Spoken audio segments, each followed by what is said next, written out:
What's up, YouTube? It's your boy Playmaker 8000. Now today I want to go through and do the top 5 playmaking badges for a playmaker. Now, of course, you guys know I did the finishing and I did shooting and I also did defensive. So if you did not check those out, I'll have the link in the bio, and throughout the video I will have them at the top right. So if you were interested in them, go ahead and click on them and check them out. So off rip, man, before I even get into the video, I want to say that this really varies between what type of player you are as a playmaker. You know, if you're a straight playmaker, then of course you're going to want to get stuff like floor general and dimer, you know, and needle threader. It really just depends. You know, if you're straight, your player is really there just for playmaking and getting your teammates open, then your badges are going to be different than someone who's an offensive threat, who's there to score and trying to get to the basket. So first I'm going to go ahead and show you guys the badge that you're going to want if you are a straight playmaker, and I'm going to read off to you and, you know, go through and explain to you guys what these badges are and what they do, and then I'm going to go through and show you guys the badge that you want if you're an offensive threat or, you know, a 3-level scorer or whatever you are, man. So off rip, if you're not a scoring build, dimer is a necessity. Of course, everybody knows dimer was in the game last year and it boosted shot percentage for open teammates to jump shots after catching a pass. And also floor general, teammates receive an offensive attribute bonus when players in the game. Now if you have to choose between the two, I would go floor general because dimer only goes to the person that is catching it. Floor general, if you have it on, even if you're not making the pass, your teammate is still getting that boost towards his shot, drive, layup, whatever he's doing, man. So I think floor general is the better one, but if you're going for straight playmaking badges, you're going to want to get both. Next, you're going to want to have needle threader. I don't really think it's a necessity to have on Hall of Fame, but if you have the badges and you're trying to go for straight playmaking, then you might as well bump it up to whatever it goes to, gold or Hall of Fame, whatever's max, and it increases the likelihood that tough passes can get by the defense. So this works really, really good.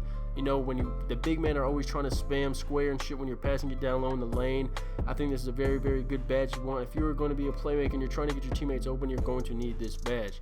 Along with bailout, again, whatever color you can get it to the highest. I wouldn't necessarily take it Hall of Fame if I didn't have the badges, and I would not take nothing down to get this on Hall of Fame, but it increases the chances of successfully completing a pass from midair. So this is another way to set up your teammates in a great way. You know, you drive in, you're about to you get two on you, or you get the big man, somebody rotates because you get by your man, and you're in the lane about to dunk, and instead you pass it out to the open three in the corner or at the top of the wing, and you get somebody open without having that BS turnover and the ball go out of bounds. Next, we're going to go for, where is it at, flashy passer. Now, gives an additional boost to players' takeover meter after completing an assist with a flashy pass. If you have this on Hall of Fame, you know, the flashy pass this year are beautiful, man. Even on my glass screen lockdown center, I don't even have the badge, but when I just hit that double circle or double, what is it, B for if you're on Xbox, you hit that, man, it just throws these crazy passes. So having this on Hall of Fame, which I do have on my playmaker because I'm kind of a versatile player, I have scoring and I also have my playmaking badges to help the team, so I have kind of both. But having that flashy passer Hall of Fame is definitely a great way to get your teammates open, and you know, it's just beautiful just to look at, man. And then of course, you know, I don't want to say unpluggable because I'm going to do that for the other half of the playmaking badges, and I guess this is it, man. This is what I'm going to say that you need for your top 5 badges if you want to have straight playmaking. You want to do nothing, but you don't want to score, you just want to set your teammates up for success. I would go with these 5 badges. Now, on the other hand, if you're kind to, you know, an offensive threat, now I'm going to tell you what my friend AJ has. I'm not going to give his exact badges, but I'm going to tell you that he does not have floor general or dimer because he doesn't think he needs it or he doesn't want it, whatever his reasoning may be, and that's okay, man. Not everybody's required to get dimer or floor general if they're a playmaker. You know, some people just want to get the badges that help them, and that's fine. If you're scoring, bro, I don't care what badges you get as long as you get into the hole. So he has, well, I'm not gonna say unpluckable Hall of Fame, reduces the chance of getting stripped by the defender. This is a very, very great badge, very, very underrated badge. I think I've heard people in the past saying they had Hall of Fame unpluckable and they were still getting ripped. It's not gonna make you 100% never gonna get ripped. It reduces the chance of getting stripped by the defender, so it's not 100% you're never gonna get ripped, man. That would be completely broken. So I think people will misinterpret the badge, but I think this is a very good badge. You know, when you're going down, big man spamming square down low trying to get you out of your dunk animation or whatever they're doing, man, this is a good badge you're going to want to get. Along with downhill, this is a very slept on badge. It increases the overall speed with the ball in transition. So what this means is the big man gets the board, he passes it to you.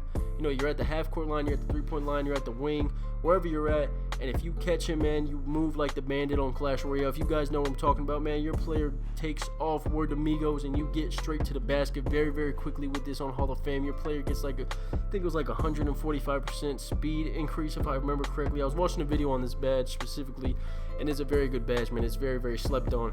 Next, we got to go handles for days, man. This is a Hall of Fame needer. You need this on Hall of Fame. Do not have it anything less. Don't even have it on gold. You need this Hall of Fame, man. It reduces the amount of energy lost when performing dribble moves. So of course, if you want to be a little dribble head, cheese head, hide behind screens, and you know, if that's your play style, man, I think you're a fucking pussy. But if that's your play style, man, go ahead and play like that and, you know, cheese it up if you want to, man. But you're going to need this badge to do it so you don't run out of energy when you're just spamming behind the back when there's a screen in front of you.